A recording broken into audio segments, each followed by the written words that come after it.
Subscribe करें हमारे YouTube channel को और बेल आइकन को प्रेस करें हमारे लेटेस्ट वीडियोस को देखने के लिए।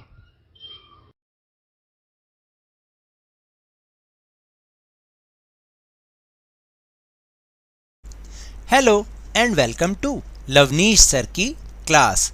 आज की शिक्षा निदेशालय राष्ट्रीय राजधानी क्षेत्र दिल्ली की वर्कशीट नंबर 12 जो कि कक्षा 8वीं के विद्यार्थियों के लिए है और यह ली गई है गणित विषय से, जिसमें हम समझेंगे रैखिक रूप में बदले जाने वाले समीकरण टॉपिक को।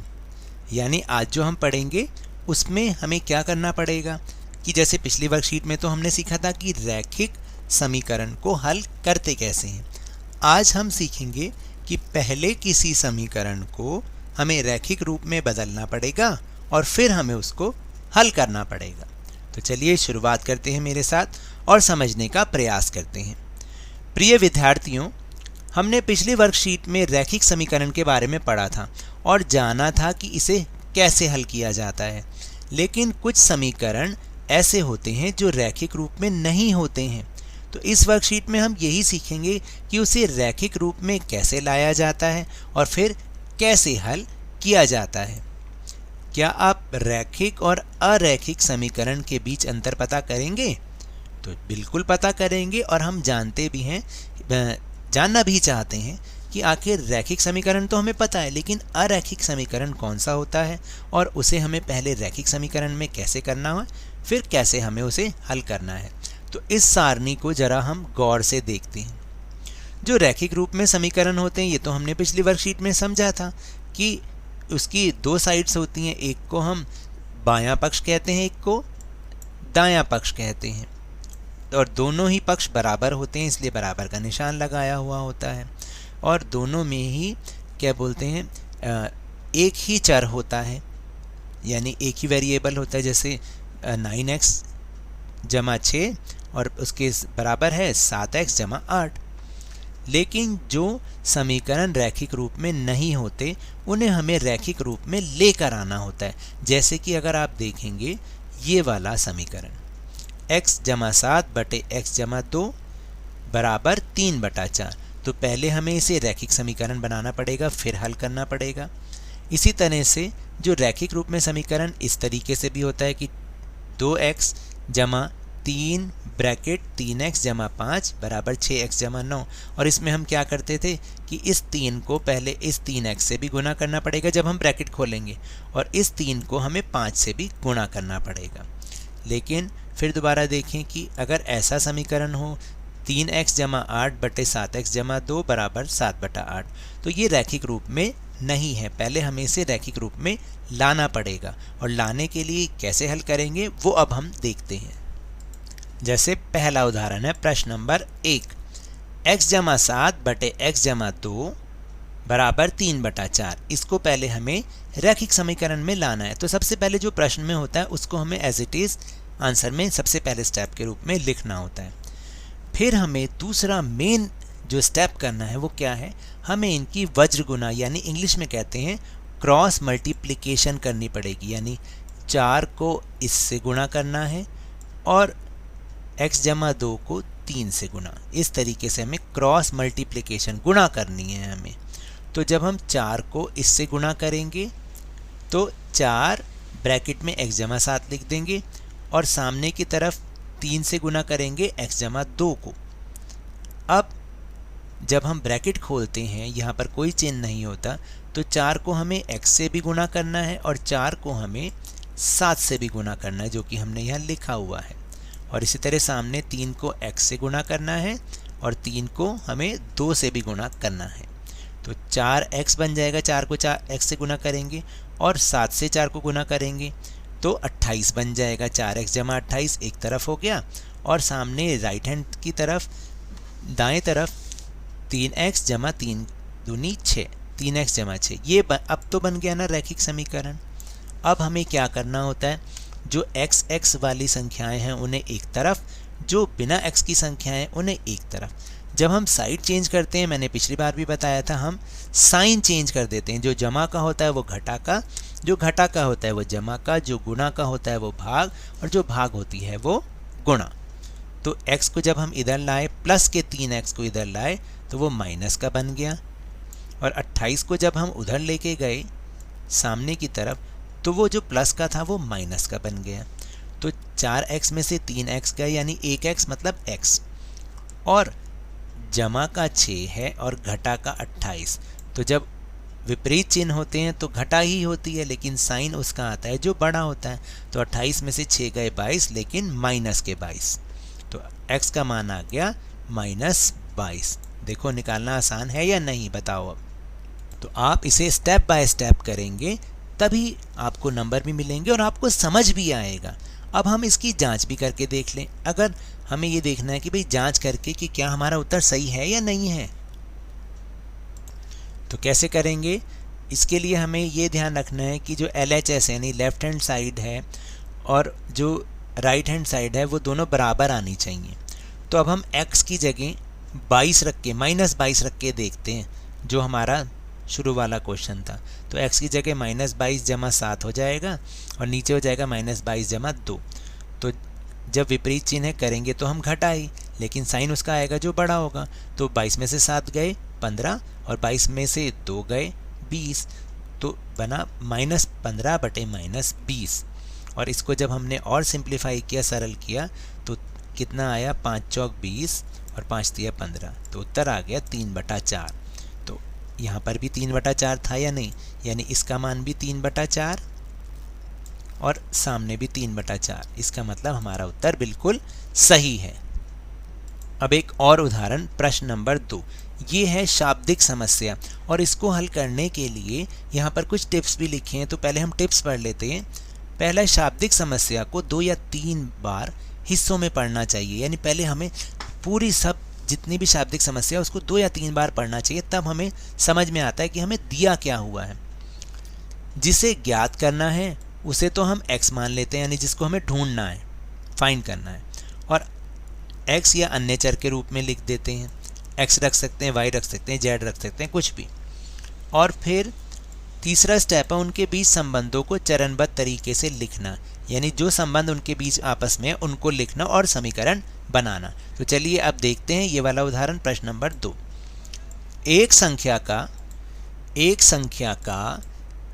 एक संख्या जिसका 7वां भाग उनके 8वें भाग से 1 अधिक है, यानी 1 ज़्यादा है, तो संख्या ज्ञात कीजिए। तो सबसे पहला स्टेप यही होता है कि माना संख्या बराबर x, क्योंकि जिसे ज्ञात करना है उसे हम x मान लेते हैं, y या z कुछ भी मान लेते हैं। फिर संख्या का 7वां भाग क्या होगा? x/7, और संख्या का 8वां भाग x/8। तो इसने बताया है कि जो 7वां भाग है उसके 8वें भाग से 1 ज़्यादा है, यानी 7वें भाग में से हम 8वां भाग माइनस कर दें तो उत्तर 1 आना चाहिए, क्योंकि दोनों में 1 का डिफरेंस है। तो इसको अब हम प्रश्न अनुसार करके देखते हैं। तो 7वां भाग था x/7 माइनस 8वां भाग x/8 बराबर 1। अब हमें क्या करना है? इसका एलसीएम लेना है। एलसीएम जब हमने लिया 7 और 8 का तो आया LCM 56।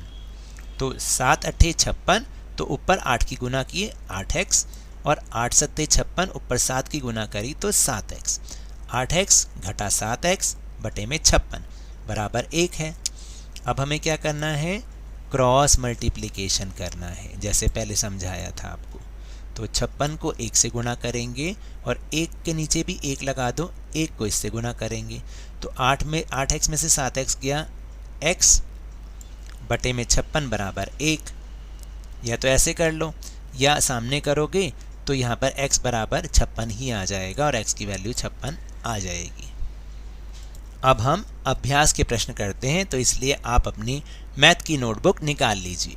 So the first question is solve the following, यानी इसको आपको हल करना है। जो भी प्रश्न है उनको हमें हल करना है। तो इसका पहला पार्ट है 2x जमा 3 बटे 4x घटा 5 बराबर 3/7। तो सबसे पहले हमें क्या करना होता है? इसको हमें एज इट इज़ उतारना है। दूसरे स्टेप में याद रखिएगा, स्टेप बाय स्टेप चलोगे तो अच्छे से समझ में आएगा। फिर हमें इसको वज्र गुना यानी क्रॉस मल्टीप्लाई करना है, यानी 7 को इससे गुणा और 3 को इससे गुणा। मैंने बिल्कुल ऐसे ही किया, नेक्स्ट स्टेप में आपको 7 बाहर रखना है और ब्रैकेट के अंदर इस संख्या को रखना है। फिर सामने 3 को बाहर रख के अंदर इस संख्या को रख देना है। अब आपको 7 को 2 से भी गुना करना है, 2x से भी गुना करना है और 3 से भी गुना करना है। इसी तरह 3 को 4x से भी गुना करना है और 5 से भी गुना करना है। तो 7 को 2x से गुना किया 14x और 7 को 3 से गुना करना है। 3 को 4 से गुना किया 12x और 3 गुना 5। अगले स्टेप में 14x जमा 21 और 12x जमा 3 पंजे 15। अब हमें x वाले नंबर्स को एक साइड पे रखना है और बिना x वाले नंबर्स को हमें एक साइड पे लिखना है। फिर जब 12x लेफ्ट हैंड साइड पर आएगा, बाईं तरफ आएगा, तो वो माइनस का बन जाएगा क्योंकि ये प्लस का 12x है, तो माइनस 12x हो गया। और ये प्लस का 21 जब राइट हैंड पे जाएगा तो माइनस का बन जाएगा। तो 14 में से x में से 12x गए 2x और सामने माइनस माइनस दोनों एक जैसे साइन है तो क्या होता है प्लस, लेकिन साइन आता है माइनस का, तो ये बन जाएगा 36। 2x बराबर 36, तो x बराबर 36 बटे, क्योंकि ये गुणा का है तो यहाँ जब नीचे जाएगा तो ये बटे में चला जाएगा, तो 36 बटा 2 माइनस 36 बटा 2, इसको जब हम भाग करेंगे तो आंसर आएगा -18। तो x की वैल्यू आएगी -18। इसी तरह दूसरा भाग है 5x माइनस 4 बटा 3x जमा 7 बराबर 1 बटा 2। सेकेंड स्टेप में क्रॉस मल्टीप्लाई करना है, 2 से इसको गुणा करना है और इसको 1 से गुणा करना है। मैंने यहाँ पर अगले स्टेप में ऐसे ही किया, पहले तो लिखा फिर मैंने गुणा किया। 2 गुना 5x भी करना है और 2 को 4 से भी गुणा, 1 को 3 से भी गुणा और 1 को 7 से भी गुणा, तो 10x आ गया, -8 आ गया, फिर इधर 3x आ गया और जमा में 7 आ गया। x एक तरफ और बिना x वाले एक तरफ, तो ये जब इधर आएगा ये माइनस का बन जाएगा 3x, 10x माइनस 3x, और ये जब उधर जाएगा तो वो प्लस का बन जाएगा 7 जमा 8 15। तो इधर हो गया 7x और इधर हो गया 15, तो x की वैल्यू 15 बटे में 7। फिर चलते हैं तीसरे भाग पर, y बटा y जमा 3 बराबर 7 बटा 8। फिर अगले स्टेप में वही उतार के क्रॉस मल्टीप्लाई करना है, 8 से इसको गुणा करना है और 7 से इसको गुणा करना है। 8 गुना y और सामने हो जाएगा 7 y जमा 3। तो अगले स्टेप में 8 गुना y 8y, 7 को y से भी गुणा और 7 को 3 से भी गुणा, 7y जमा 21। तो ये बन गई हमारे रैखिक समीकरण। तो y एक तरफ, जब ये प्लस का 7y है, जब ये सामने जाएगा तो माइनस का बन जाएगा, 8y माइनस 7y बराबर 21। तो 8 में से 7 गए 1y, यानी y की वैल्यू आ गई 21। इसी तरह से चौथा देखिए, z जमा 4 बटे में z बराबर 5। आपने क्या करना है, सेकंड स्टेप में क्रॉस मल्टीप्लिकेशन, तो 1 से गुणा किया यही उत्तर आ गया, और 5 को z से किया तो 5z आ गया, 5z आ गया। तो यहाँ पर आ गया z जमा 4 बराबर 5z। z एक तरफ, तो आपने क्या करना है, इस z को इधर लेके जाना है, तो 5z माइनस z बराबर 4z, और सामने 4 तो है ही, तो 4z बराबर 4, z की वैल्यू 4 बटा 4 बराबर 1। फिर दूसरा प्रश्न है, एक संख्या का 2/3 भाग मूल संख्या से 30 कम है तो संख्या ज्ञात कीजिए। अब बहुत ध्यान से इस शाब्दिक समस्या को देखिए। एक संख्या का 2/3 भाग मूल संख्या से 30 कम है, तो मूल संख्या को हम मान लेते हैं x, और इस संख्या का 2/3 भाग कितना होगा, यानी 2/3x। अब वो कहता है कि मूल संख्या से ये जो 2/3 भाग है 30 कम है, यानी अगर मैं मूल संख्या में से 2/3 भाग इसका घटा दूं तो हमारे पास 30 उत्तर आएगा। अब इसको हमने इक्वेशन बनाना है, यानी रैखिक समीकरण बनाना है, तो हमें इक्वेशन बनाना होगा x घटा में 2/3x बराबर 30। फिर हमें एलसीएम लेना है, तो एलसीएम 1 और 3 का 3 होता है, 3 एकम 3, तो ऊपर 3 से गुना करना पड़ेगा 3x, और 3 एकम 3 इधर 1 से गुना करना पड़ेगा और इधर 3 से गुना, क्योंकि 1 या 3 होते हैं ना। तो 3x माइनस 2x बराबर 30। फिर दोबारा अब हमें क्या करना है, क्रॉस मल्टीप्लाई जो समझा रखा है, 1 से इसको गुणा और 30 को इससे गुणा। तो 1 से गुणा करेंगे तो 1 से गुणा करेंगे तो यही उत्तर आएगा, और 30 को 3 से करेंगे 90। तो 3x माइनस 2x बराबर x यानी 1x, और सामने 30 दिया 90, तो उत्तर आ गया 90। x का मान आ गया 90 यानी मूल संख्या हुई 90। आप इसको करके भी देख सकते हैं, इसका 2/3 भाग आता है 60, तो 60 90 से 30 कम है। समझ गए।